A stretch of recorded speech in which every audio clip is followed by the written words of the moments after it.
Good evening. This lecture, or more kind of a curatorial storytelling, will be in English because we've got guests, like international guests, so that's why we decided to do it in English. And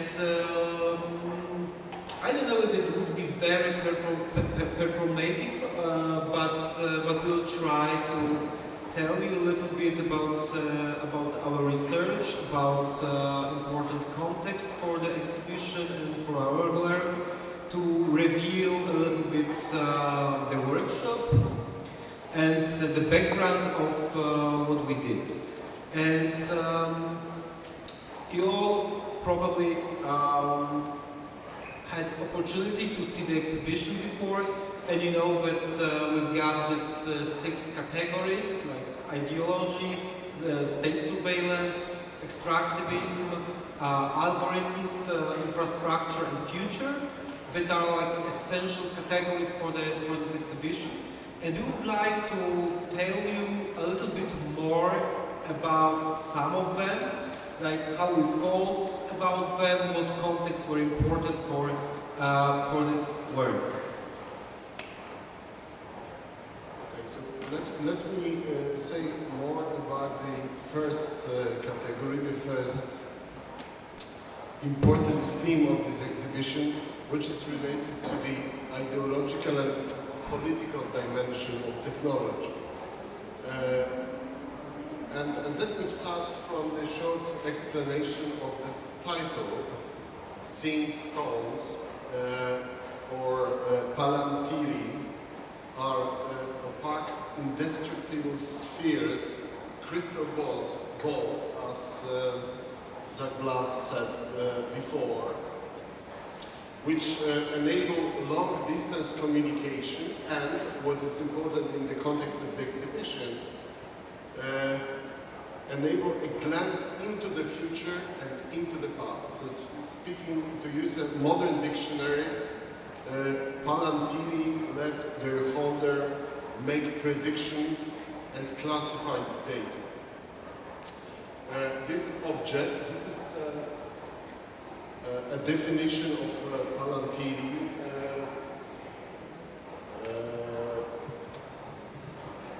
Planetary means far-seeing, from the word pal or palau. Planetarism is the singular thought. These objects appear on the pages of J.R.R. Tolkien's novel The Lord of the Rings. And the most renowned Planetary belonged to the White Wizard son. Planetary Technologies is the name of a data analysis technological corporation based in Denver, Colorado. This is the logo and advertisement of Planetary. It was created by Peter Thiel, an American lawyer and investor, a graduate of Stanford University, the creator of PayPal and the first outside investor in Facebook. It's important because Peter Thiel is a key figure in Facebook, in this huge corporation of Mark Zuckerberg. Peter Thiel comes from a family of fundamentalist German Catholics who left Europe in 1968 and moved to the United States. His father was an engineer involved in resource extraction. He used to work in California and then in South Africa, where Thiel grew up.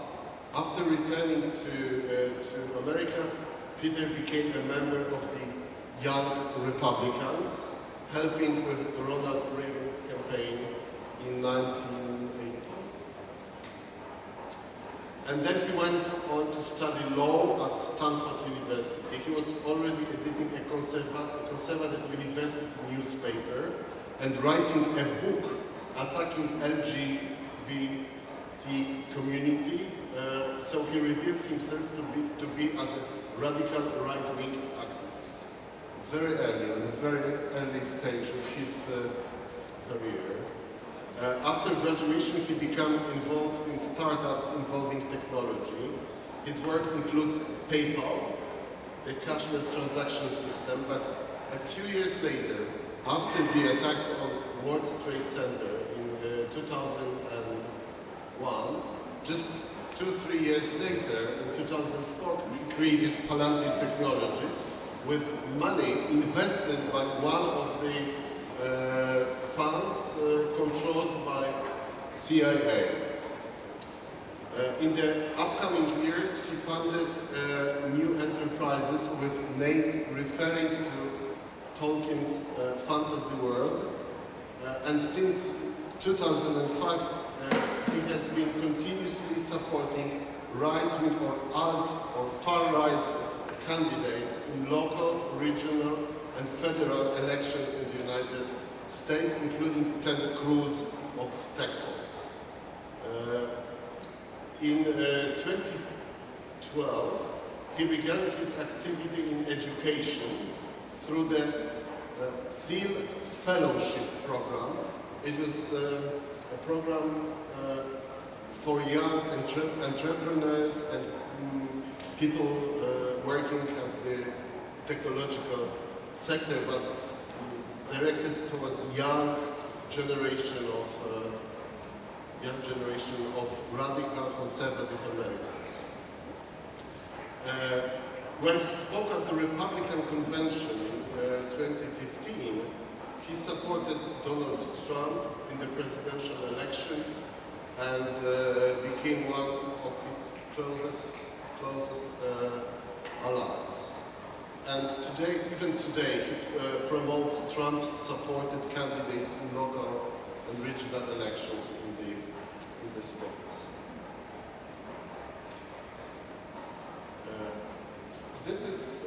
This is the motto of Palantir, Save the Shire, but this is the T-shirt of this corporation. This Save the Shire is in the entrance hall of its headquarters. This motto appears also on T-shirts, caps, and other promotional materials. The Shire, this land of hobbits, simultaneously idyllic and conservative, which has remained unchanging for centuries, the West. This is the main idea that the Shire is the West and we must save the West. According to the company's founders, Thiel and Alex Carr, a German philosopher, a graduate of Heidelberg, is a German philosopher of the Frankfurt School.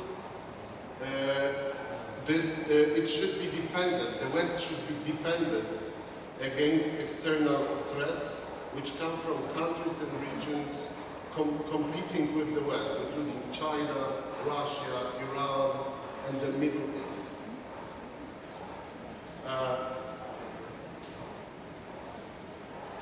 Yeah, and here you can see some screenshots from Palantir webpage and from Palantir materials. This one is because it's like, as we said, it's a data analytics company. So it's a company that analyzes different kinds of data, mostly for federal state agencies, for intelligence, like this kind of things, for NSA, CIA, ICE in the United States. And this screenshot is about Syria, and this is mapping of the war in Syria. This is another screenshot about like some possible correlations with some possible scenarios that are based on data and that are used by military or could be used by military. And this is another screenshot. So you see what kind of work Palantir does and what kind of information it gathers and how the data is visualized also in this software, in these free platforms that Zach Blast today mentioned. So Foundry, Gotham is the platform that is used by the agencies and by states. Foundry is for commercial purposes, so it's sold to some corporations. Yeah. Peter Thiel and his permanent collaborators are also the force behind the development of other enterprises with names deriving from the Tolkien universe. One of them is Mithril Capital Management. This is the definition of Mithril. Mithril is the name of a resistant metal, as well as the light silver shirt made from it, worn by Hobbit Frodo, among others. So this is, the silver shirt, in fact, popularized by the famous film by Peter Jackson. Yeah, the shirt is like one of the items that could be created down out of this material. And actually, this metal was described as a stronger of steel and like a true silver, and it was used to create not only the shirt but all durable and light weapons. And what was interesting that there were also two places in the Tolkien's trilogy where this true silver could be found, and it was Moria and Númenor. And this metal also protects, at the same time, has got some transformative powers. And using this Tolkien mythology, Mithril, the name Mithril is also used as a name for another company that is related to Peter Thiel and some funds that he also supports. And actually we will we will start with a short quiz right now, but we would like to ask you what kind of company could be named Mithril. So here you have like the possible answers. You can, is it the mint mining commemorative coins maybe with characters from the fantasy world? Maybe it's a venture capital funds, a modern mining company that explores deposit on the ocean floors, or maybe manufacturer of clothing made from this new metal grades, or developer of neural networks for the discovery of new metal alloys. What do you think? Like, knowing what Mithril was in the Tolkien's mythology, I don't know if you... Maybe someone would like to the third one? the third one, so the modern mining company that explores deposits on the ocean floor. Yes. Yeah. Yeah, well, actually it's the close. It's not the correct answer, but it's close answer because, like, we can say that this transformative aspects of this metal are like this, let's say, direction, because it's like a venture fund. But what is interesting that it's a fund that actually distribute its money and powers, let's say, into different innovations. So every time they are interested to support different kind of ideas and like new technological initiatives. Maybe we can move forward. Yeah, let me just only add that here you can see how Mithril is describing itself. So our best investment function as time machines that deterministically pull the future forward. So it's interesting, like also like this deterministic aspect of this fund, the capital that is sent to different companies, and that they think about themselves as time machines. So it's also like this ideological dimension that is inscribed in this discourse, in this narrative. Yeah, so what they do is that they invest, of course, in bitcoins and decentralized finance and high-performance computing design and AI intelligence with microsatellites or AI tools, let's say. Yeah, and another term from Tolkien is Valar. Valar, here we've got like a kind of definition what Valars were. These were 14 Ainur, like some kind of spirits that had certain powers, and these are some of their powers, that they could control light and fire, that they could transform into many forms, that they had ability to trans men and elves with their presence, so creating some kind of possession. They could realize stars into constellations that prophesied the doom of Morgoth, so they could like rearrange the universe, the space. They together had the power to raise the vast island of Númenor up to the surface of the sea, so somehow create a new fragment of land. And they could also control the winds and waters of Arda. Of course, not all of them, but some of them had these particular features, these particular powers. So, knowing that Valar is also like another name of the company, we would like to ask you, what kind of company could be named Valar? Is it a developer creating a new land where there is sea and replicating Dubai, different places around the world? Is it a hydrogen power plant? Or an oracle based on data analytics and divination? Or a venture capital fund? Or a startup dedicated to extending human life through genetics?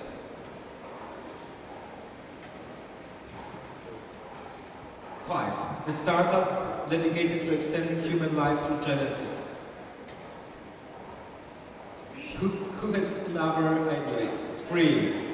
Clara, you say three. An oracle based on data analytics and divination.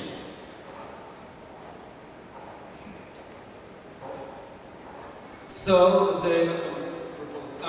Stefan proposes four. Yeah. So again, Stefan, that's true. That's again venture capital fund. Yeah, so that's the name of the like some information on the fund, and this fund describes itself like this: that we invest in high margin, fast growing technology companies that are pursuing huge market opportunities. So nothing interesting, to be honest. But yeah, here you can see some companies. Some of them are like related to fintech areas or like financial startups. Some of them are like cloud accounting software companies, or like again, yeah, neo-financial, so again some blockchain and Canadian alternative banking company. And another company is Rivendell, which is Rivendell 1. There are also Rivendell 2, 3, and then that Rivendell 1 is the main one. This is the place of elves. We have a fragment from Tolkien.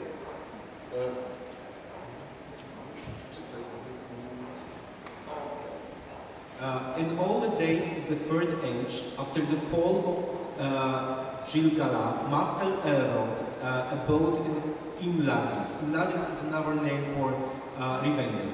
And he gathered there many elves and other folk of wisdom and power from among all the kindreds of Middle-earth, and he preserved through many lives of men the memory of all that had been fair. And the house of Elrond was a refuge for the weary and the oppressed, and the treasury of good counsel and wise lore. In that house were harbored the heirs of Isildur, in childhood and old age, because of the kinship of her blood with Elrond himself.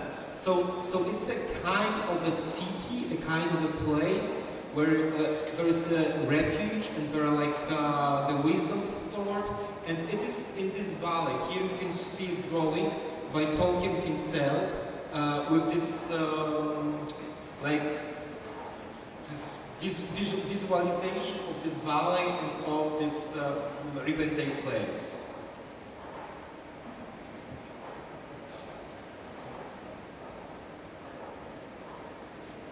The proper answer is 3.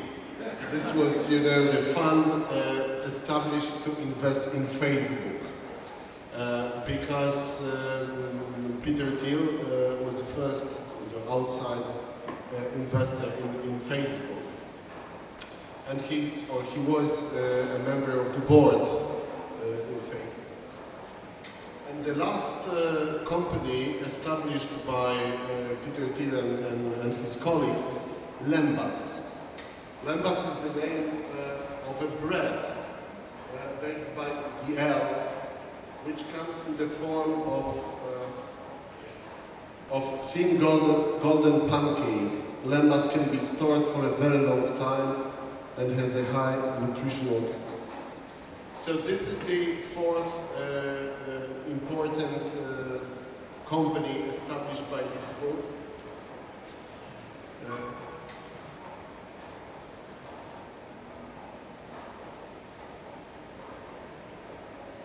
This is, the right answer is a company whose strategy is to invest in charisma. Yeah, that's how the fund describes itself. But it could be also a bakery that produces non-perishable bread, or it could be a new type of blockchain where transactions are confirmed by decentralized bakeries, or it could be a manufacturer of camping equipment that lasts in all conditions, or a manufacturer of new energy drinks. Here, here is information also from the quotation from Tolkien about the bread, that it gives a power to traveler, and it can be left for many days.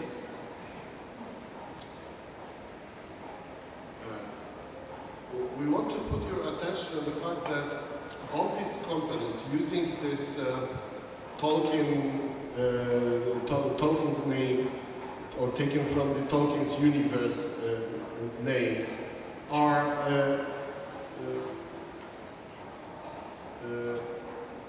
very focused on the financial sector, promoting or producing or helping helping new startups, new technological startups. So this is the first important aspect of this Tolkien's world, that is a connection between reactionary ideology and very modern technology. So this is the mixture of these two elements. In the past, the United States plays an active role in nuclear and space technology, but I would add that digital technology sector was founded in the 70s and 80s, was largely outside the state. It was, as Richard Barbrook posed, a bundle of various elements: neoliberal economy, Ayn Rand philosophy, technological determinism. This sector functioned according to market needs within the framework of the neoliberal economy. But the situation changed after the attacks on the World Trade Center. The US government began to develop systems of gathering digital information, so the American government needed sophisticated IT systems capable to analyzing large amount of data collected from telephones, from servers, from internet providers. And the task of connecting the Silicon Valley with the military, with the military and security services was not particularly challenging. And Peter Thiel used this possibility to create these new firms to develop modern technologies as a response to this need of the American state. I would say that we can see a completely new, thanks to Peter Thiel and his colleagues, that we can see completely new paradigm of the Silicon Valley, which contains militarization of technology, a belief in Western exceptionalism, libertarianism, Ayn Rand philosophy, as well as elements of this Tolkien's fantastic mythology. So this is incredible mixture of inspirations and elements, creating this, let's say, ideological base of this new architecture of power, this new power structure that is emerging before our eyes. I would add that this system is totally reactionary, and all these companies, Palantir Technologies, Anduril Industries, Mithril Capital Management, Rivendell One, and other technology company created after the attacks on the WTC are defensive weapons meant to secure existing geopolitical and economic position of the United States. So this system was created to support the domination of the United States in the global politics.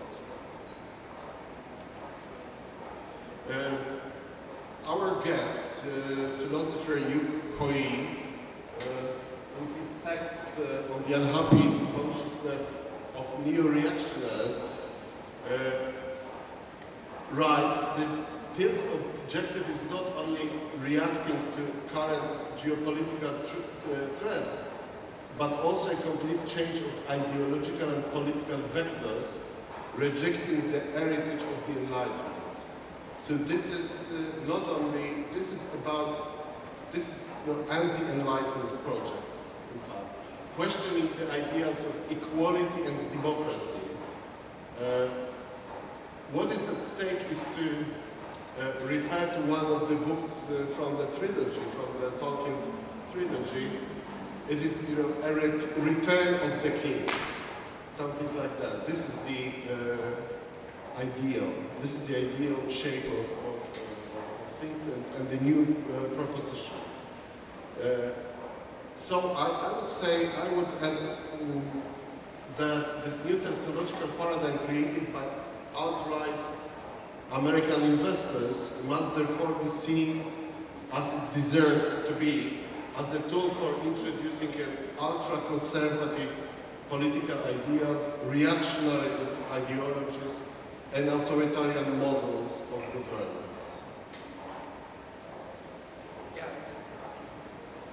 Here you have a quotation from the text written by Peter Thiel, this Straussian moment, that the awareness of the West's vulnerability called for a new compromise, and this new compromise inexorably demanded more security at the expense of less freedom. On the narrow level of public policy, there needed to be more X-ray machines at airports, more security guards on airplanes, more identification cards and invasions of privacy, and fewer rights for some of the accused.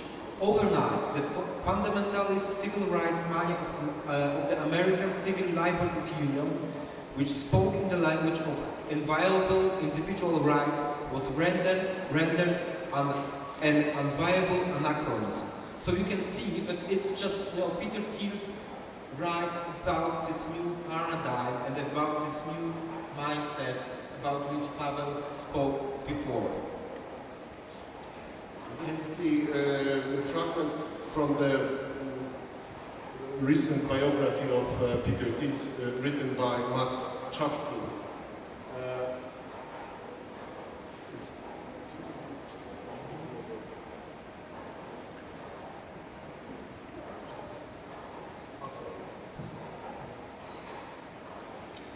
Okay, so let's talk right now about also the keyword, or one of the keywords of these technological innovations that are standing behind this mindset, but also are like touching our everyday using of new technologies, which is surveillance. And of course, the inspiration for us was the book written by Shoshana Zuboff, The Age of Surveillance Capitalism. And it is important that for the first time in human experiences, in human history, our experiences, desires, feelings have become this free raw material. From them, so-called the behavioral data is produced. And in 2009, Zuboff is mentioning this date because it's a kind of interesting moment when to the public opinion came the information that Google archive our search histories indefinitely, and that Google's success actually was based on this disregarding the graphic privacy of human experience. At that time, and actually still, there is no legal framework, and in 2019 it was even less and less knowledge about like how this data is used, but we are still actually in a moment where there's no legal resolutions on how we can deal with our data. Most of the data is used as behavioral surplus in machine intelligence process and AI training, and these predictive products created from accurate data are traded on behavioral prediction markets. And of course, in these markets, this data is monetized, and every aspect of human life can be actually sold there. Surveillance capitalism, as describes Zuboff, designs tools in such a way that their function is hidden, secret, and very difficult for us to explore. And actually it is a bit similar how this mindset is functioning also in terms of these funds that we mentioned, that we never know where these funds go and in which kind of funds these companies are investing. The surplus data become the basis for new prediction markets called targeted advertising, and actually this was the origin of the surveillance capitalism. However, the surveillance capitalism is no more limited to advertising. It quickly became the default model for capital accumulation in Silicon Valley, embraced by nearly every startup and application. It has spread across a wide range of products, services, and economic sectors, including insurance, retail, healthcare, producer, consumers, market players, etc. This is actually important because it's a kind of new order, and we will first lose our autonomy, or we are already losing our autonomy, but we are also in a moment when we are losing, because of this system, also our democracy and democratic tools. And this is the moment where we should think how to shape our future and how we wish to have it. I would like to mention also one project and like the context that we were not able to present it in frame of the exhibition. However, it was also one of the way how the surveillance capitalism can be really touched in a very human way. And the first question in this data mindset and this new order is it possible to reconstruct persons' lives solely on what we search in the internet or what we search in Google? Of course, the answer is yes. And from these traces, actually, it's possible from all traces and all signs and all data that it's possible to collect only on how we use internet. It's possible to know actually everything about us. And this project made to measure that it's a web doc and it's available online, so you can like spend an hour and a half to watch it. It started from a kind of internet request that happened in 2020. It was a request that was published on different social media, asking people if they would agree to send their Google or social media data for analysis and for a kind of experiment project. And more than 100 people did it, and they choose one IP from which they analyzed 5 years of one person's life just based on Google search information.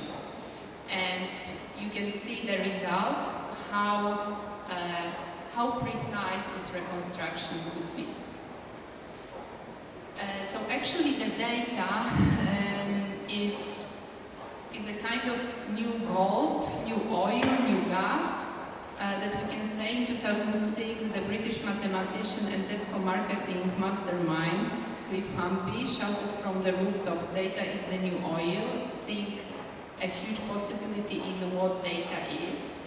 But it became famous when The Economist published in 2017 a report titled "The world's most valuable resources is no longer oil but data." And for Zuboff, actually data is a kind of new knowledge, a kind of new important knowledge that we all have to deal with, but we have to learn and we have to teach about. There is also one more aspect in this made-to-measure project. It's not only the story how to recognize and how to reconstruct our life from this Google search information. This is actually the screenshot on how the data of this person is being categorized. But it's also a kind of added level, an extra level of this analyze on what this artificial intelligence and algorithm can learn from our watching and our experience watching this web doc. So actually these are some screenshots from my experience and my analysis that I became a golden retriever in their analysis after watching the made-to-measure project.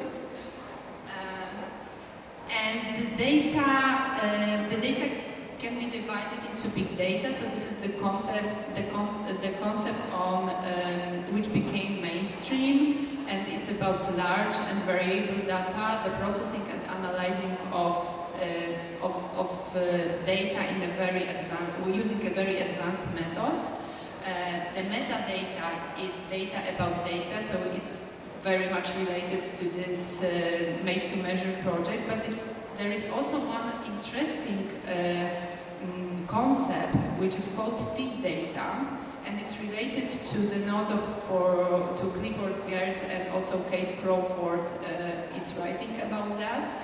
And this feed data is actually the data that could be alternative for big data.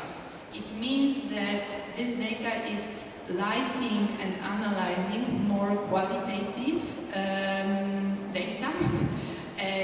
It's using the methods of ethnographic research and uncover people's emotions, story and models of their world. And big data actually relies on human learning. So this is a kind of tool to analyze data in more human and ethnographic way.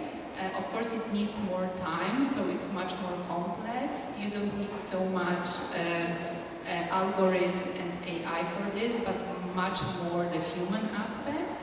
It reveals the social context of connections and accepts irreducible complexity. Okay, so coming back to companies, there's another one. You probably know the work by Louis Craven, the Shire tool, an exhibition that is devoted to Android. And Android was a very bright, it was a sword, it was the Aragorn sword. It was also called the Flame of the West.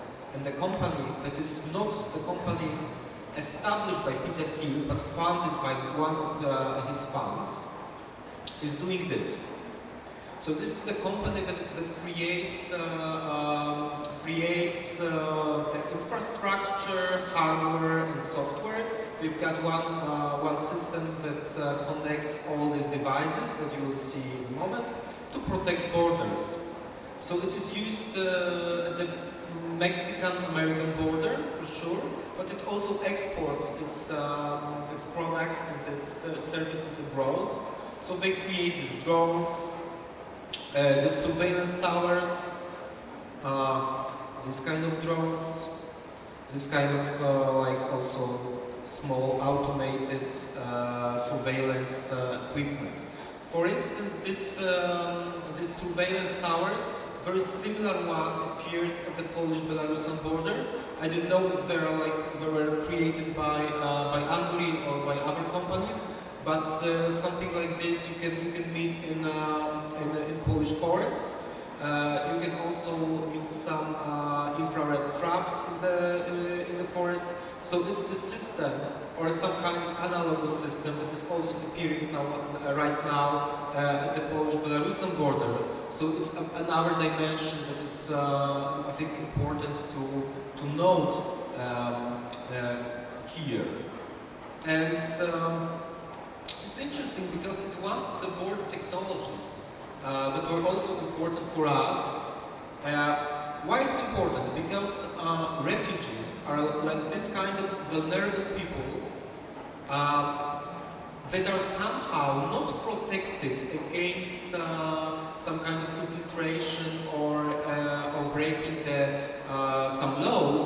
So companies, both private and public agencies or organizations, they can try to test new forms of surveillance on these most vulnerable people.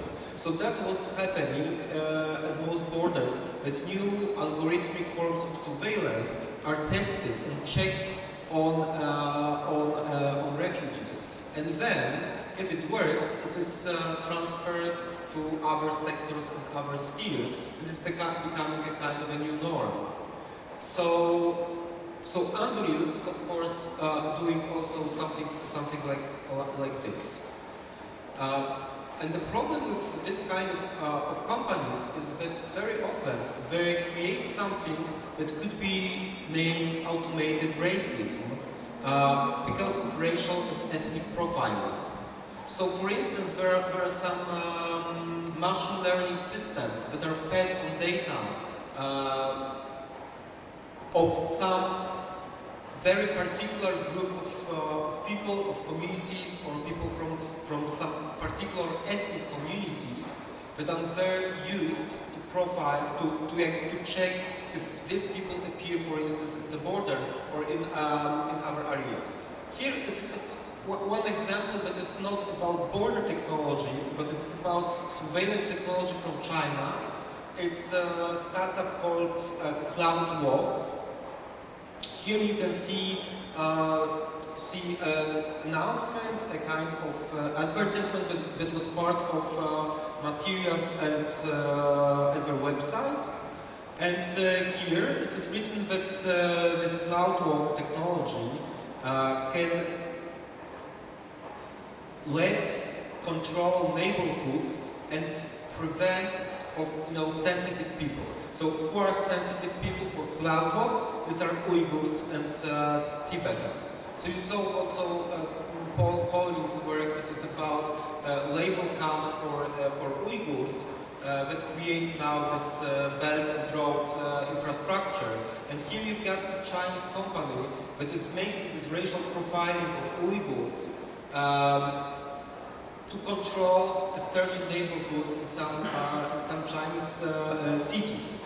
So this technology can inform a police or other services that a person who was recognized as an Uyghur based on some like previous training or on these data sets enters a certain area, and then the system of automated surveillance can trace, for instance, the way which this person does, and also if more people of this, particular origins appear in a certain neighborhood.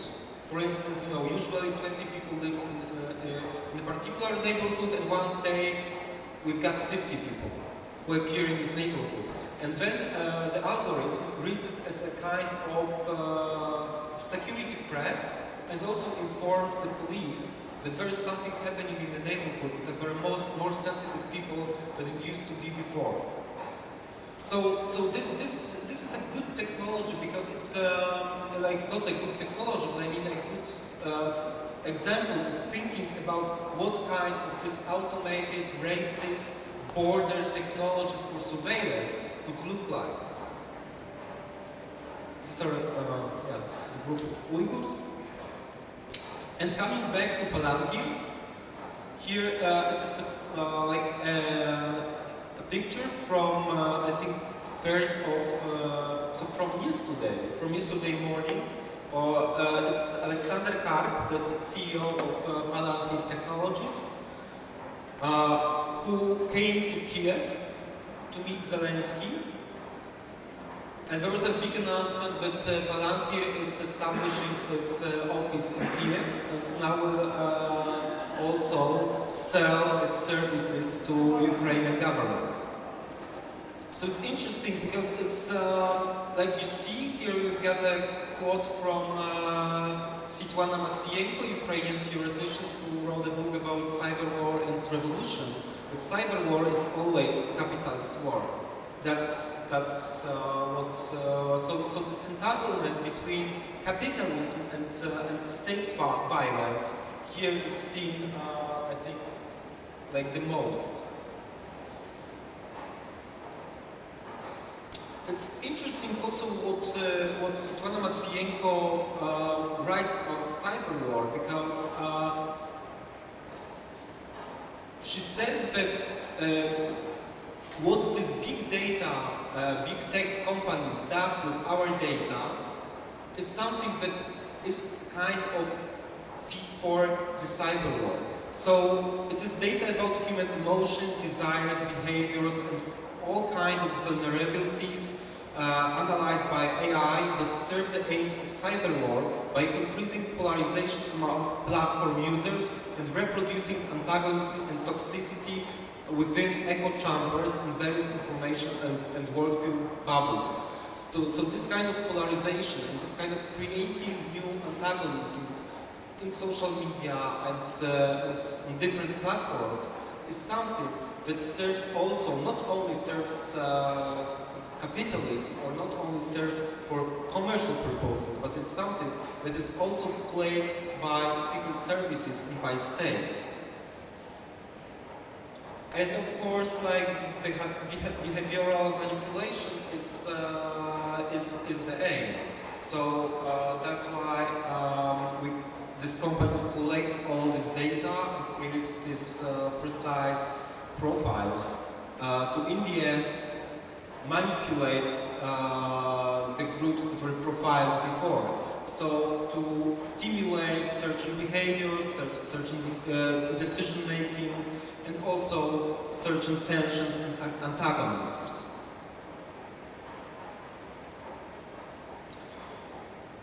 So infrastructure is another layer of power, and another concept that was important for us. And we think that this nexus of technology and geopolitics is most clearly seen in the material infrastructure of the internet. So that was also one of the aims of the whole exhibition, to reveal this interplay between visibility and invisibility that is strictly related to the power relationships. Because when you think about data and we think about the language we use to speak about data, we often say that data is a cloud, or we've got data streams, and we use this kind of metaphors, this kind of language, as if data were some kind of particles that are floating in the air, or something that has no weight, something that is like air or like water. But data has very concrete physical infrastructure with, fiber optic cables connecting places, with data centers that are responsible for the emission of CO2 that is bigger than the whole plane industry. So they emit more CO2 than the planes that we use for all the flights around the world. And what's also interesting, that around 95% of the global internet currently travels along the bottom of seas and oceans. So it's not something that is in the air, it's not even something that is in, between satellites, but 95% is traveling in these 400 cables that are submarine cables. Here you can see a map of these cables, and you can see that this map reproduces certain colonial relationships and certain geopolitical colonial relationships. For instance, connecting the Europe with North America, you can see how many cables we have between Europe and North America, mostly between Frankfurt, that is a financial center, and New York and Wall Street, because it's important to have a constant flow of financial data between these centers. But very few, really a few cables connecting Africa with South America. So you can see how this new internet infrastructure reproduces old colonial relationships of power.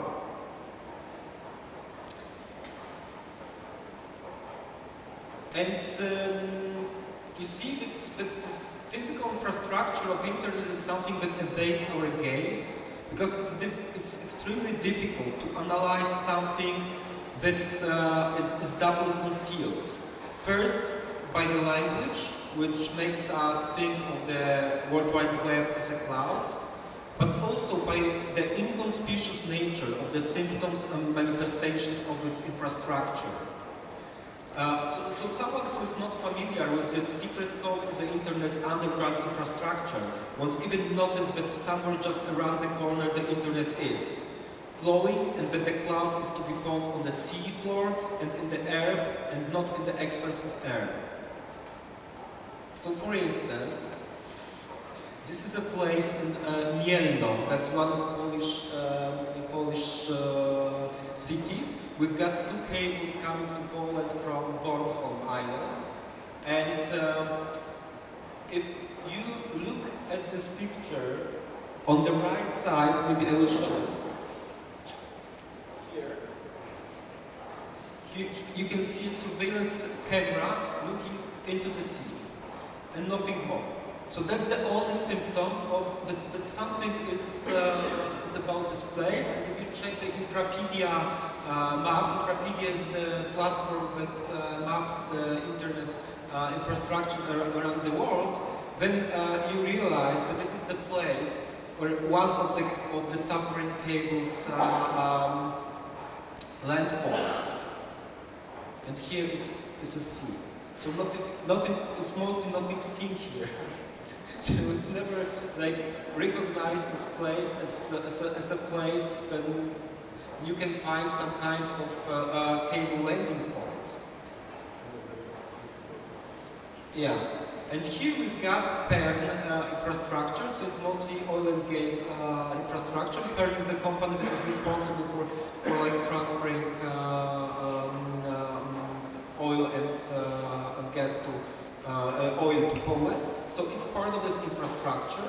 And on the right, you can see a screenshot from Infrapedia that it is a place where there is the highest density of these fiber optic cables, that they all appear here and they all come to this place, and it's the highest density in Poland. So it is the place where all the cables meet, and then you can see this.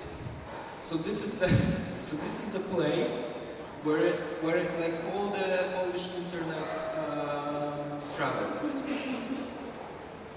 or this. And also some points that probably indicate maybe one of the cables. So nothing is seen here.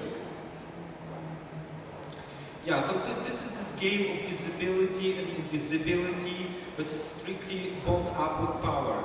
And we should ask who it is that owns and creates the connections. Why do they want them to be visible or invisible? Why a certain infrastructure is hidden?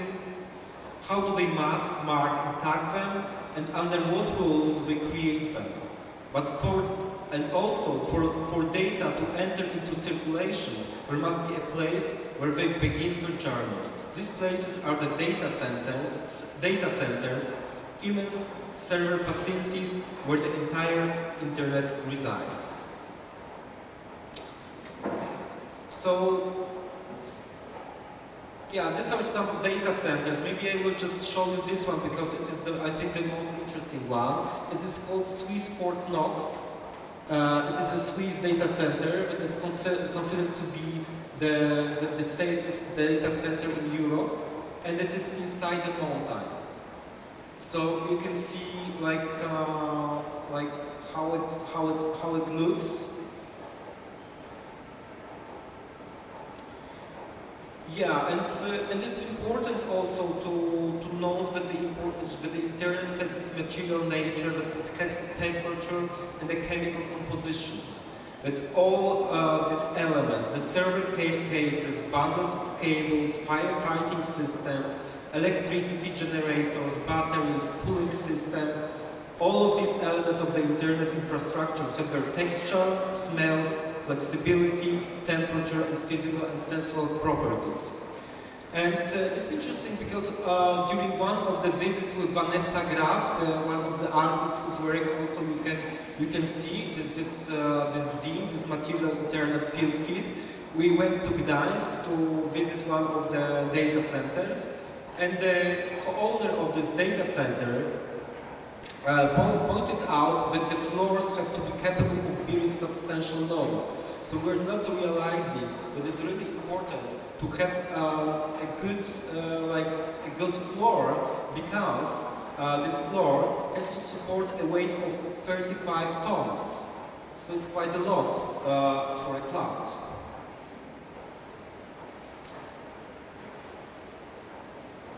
Yeah.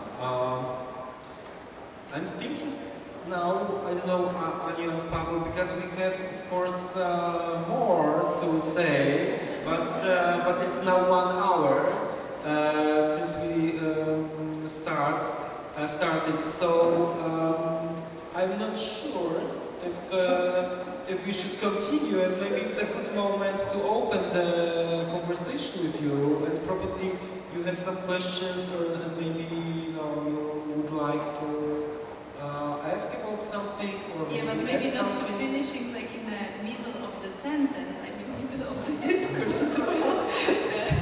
Maybe we'll just like following this these topics that Bartek was actually mentioning, the two last ones that are important, these weaves for the exhibition itself, are on one side algorithm and on the other side the future, because we are in this moment in which these critical dimensions are coming into the air, and we are starting to look critically on what technologies are and how we use it, but also it is a moment when we start thinking how we can transform this world.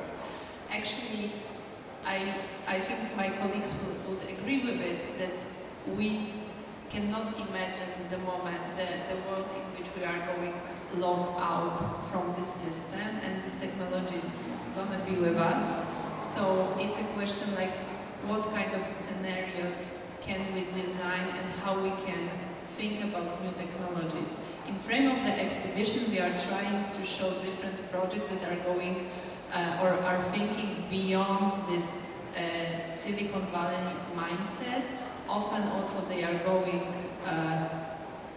outside our custom imagination, but there are also some different scenarios that can be used and thought. Maybe we can also discuss right now with you about these ideas. I would maybe just mention at the end that there is this interesting Valentina Paweł text about our future data, which is looking not in a very unrealistic time, but having this idea how we can deal with data in 2030, so in less than 10 years.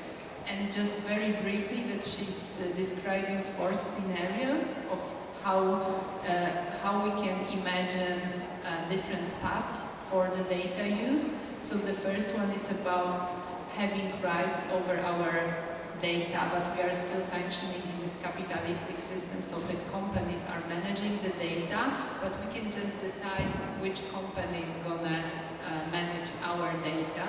The second is about creating some kind of national data funds where citizens and governments own the data together and decide about it. The third one is that the data is a labor, is treated as a labor, and you can just earn money. And this is the first scenario. And the fourth is that the data is completely our own property, and we are the only one that decide about that. Yeah, and also here we would like to stress that in the end it's about human agency and creativity, and it's not about algorithms that creates and that designs the future, but it's about us.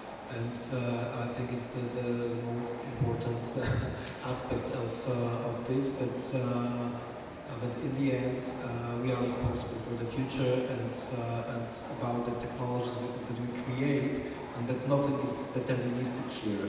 And it's also it's up to us what kind of future we really want and what kind of technologies we want. So, thank you so much.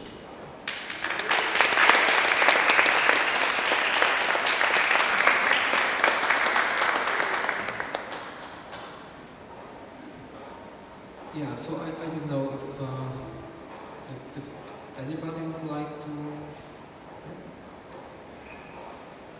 We have the mic somewhere.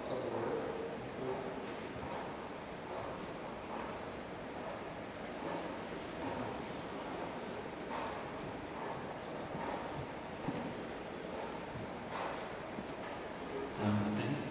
I just was curious about one issue and I wanted to address it because at the very beginning you mentioned this whole idea of mixture of Ayn Rand conservative ideas and the rejecting of Enlightenment project, and I think it's really interesting because the Enlightenment idea also was based on the supremacy of logic, on the controlling, and I think that behaviorism is very much a product also of the Enlightenment period. So it's really interesting that in this conservative ideology they do reject Enlightenment, but still it's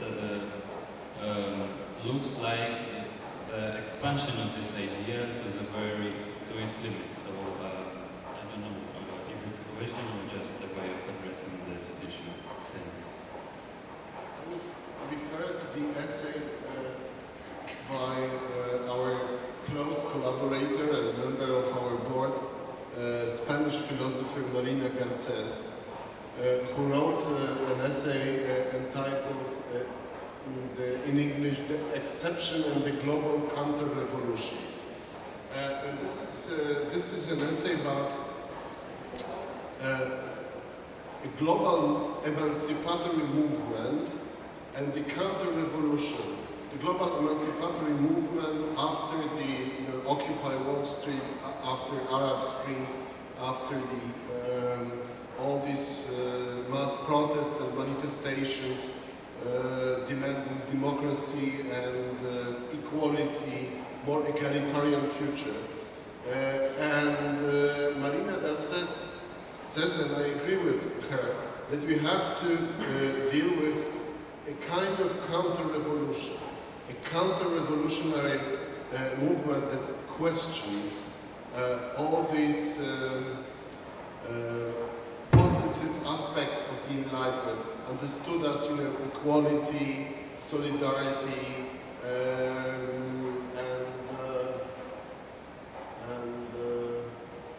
the emancipatory politics on behalf of minorities and people from different origins, etc.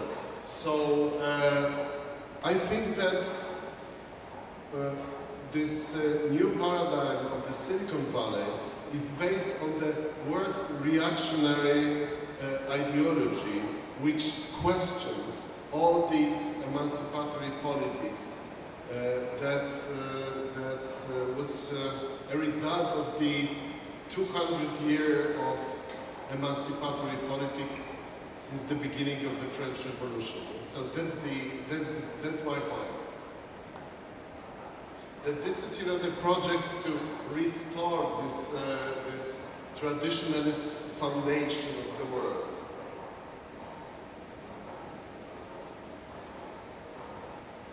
Yeah, that's something that is not directly related to enlightenment, but it's related to science fiction. So because if you think, for instance, about these two paradigms of thinking and imagining technology, so one science fiction, and the second one, fantasy. It is not about technology, but it's used to create narrative about technology. So you've got, on one hand, you've got science fiction, but there are, of course, certain threats related to technology, but still technology is something that is perceived as potentially progressive and emancipatory, without, restrictions for your imagination, but at the same time, without this, disruption ideology behind, because, human being is important for science fiction. And on the other hand, you've got this fantasy world, that is, mythological world, that is the world, about retroactive world, and this, mystical world, where you've got these, myths that are coming back, and you've got this machine of repetition of the same. So it's interesting to observe also this shift. Because if you think about, the cybernetics conferences after the Second World War, between 46 and 53, and you think about, books like Stanisław Lem's Summa Technologia, or this kind of thinking about technology, and then you think about Peter Thiel and these authoritarian companies like Palantir, you can see a certain, change that happened in the world between these two paradigms. Of course, it's simplification because it's more complicated and complex situation. But it's good to think about this these two paradigms or these two models, and to observe what's happening with our imagination in relation to technology when we start thinking about quantification, about data analytics through Palantirs and through Tolkien items, and this relationship between mathematics and mysticism that was mentioned also by Zach Glass. And of course, when thinking about enlightenment, it's super complex, because in enlightenment we also had some mystical aspects that were a result of rational thinking or over rational thinking, something like this. But I think that in this case, I would agree with Paweł that it is very similar to the thinking of Marina Verses. Thanks a lot. May I continue with it? Because I think part of the rejection of the enlightenment process or project is also like the return to religion, and that's something that I want to ask about Tolkien, because Tolkien is well known for his very, Catholic background, and there are interpretations of the story as, I don't know, Galadriel as the Virgin Mary and others. So this is a question that wasn't here yet, and I just wanted to ask if this was also important for you. We are also in the context of Poland, and so this relationship of Catholic religion and technologies.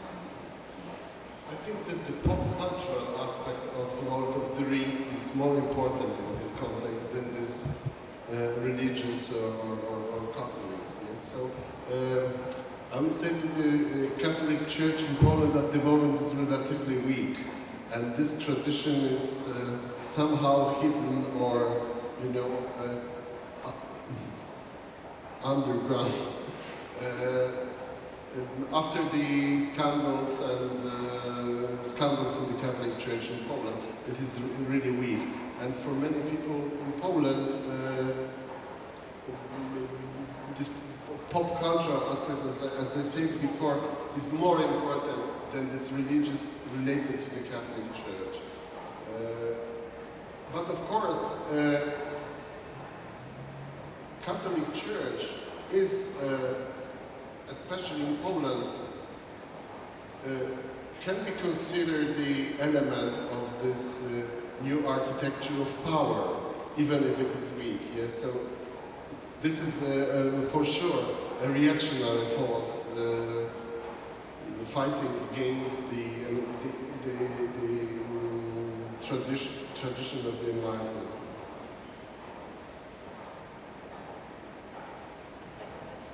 Like, if I can add just something, that maybe it's not about, like this fantasy versus tradition-based or hidden behind Catholic Church, but it's more about, like this good and bad, 0-1, so everything that is in the opposition, everything that maybe you can, in this technological view, transform into computation system. But actually, I think that the new technologies are not the topic in terms of, like Catholic Church. Even if I remember some years ago, there was a kind of discussion about this Catholic Polish bloggers, they are trying to be influenced, but I think it's, like minority thing.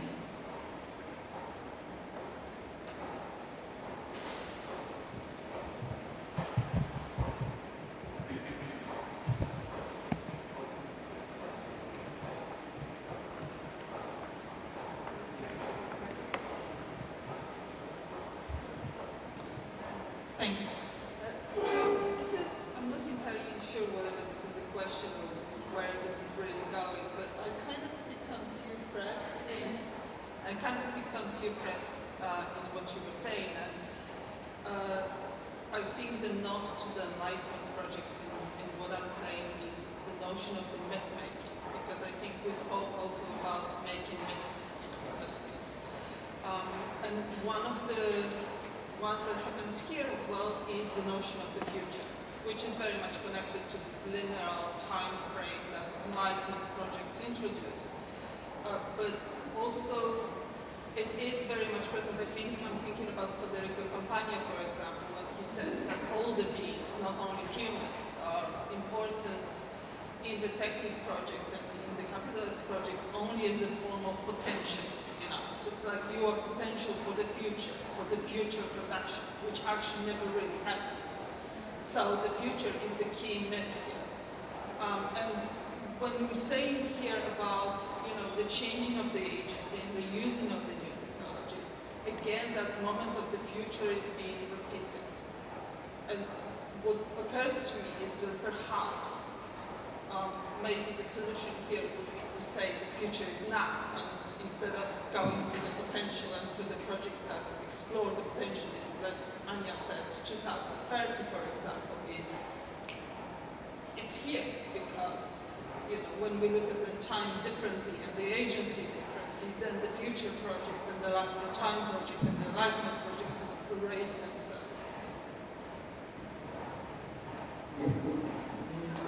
I would say that on one hand I agree. I think that's absolutely true, that the future is something present, but it's unevenly distributed, so that it's not that the future is everywhere, like in the same like phase of development. And I like this anachronistic way of thinking about time, and that at the same moment somehow we have different times happening. And I totally agree with this, you know, fetishized, like the criticism of this fetishized, you know, vision of the future and the concept of the future. But on the other hand, I think that for me, when thinking about the future, is something that activates the imagination, and it's super important because I think that, you know, that's besides, you know, this human agency or like general agency idea, it's very much about imagination and about trying to expand the boundaries of our imaginations, that is very much formatted by certain structures of power. So, yeah, that's something. Of course, enlightenment is, as I said, is also a super complex topic with very like conflicting trends in it. So it's also, you know, for another conference to discuss the enlightenment as a term, like different kinds of enlightenment or different kinds of modernism. But yeah. I talk about the enlightenment because Peter Thiel was using or uses this term officially and very often, yes, that he's against the enlightenment. So this is his enemy, his personal enemy.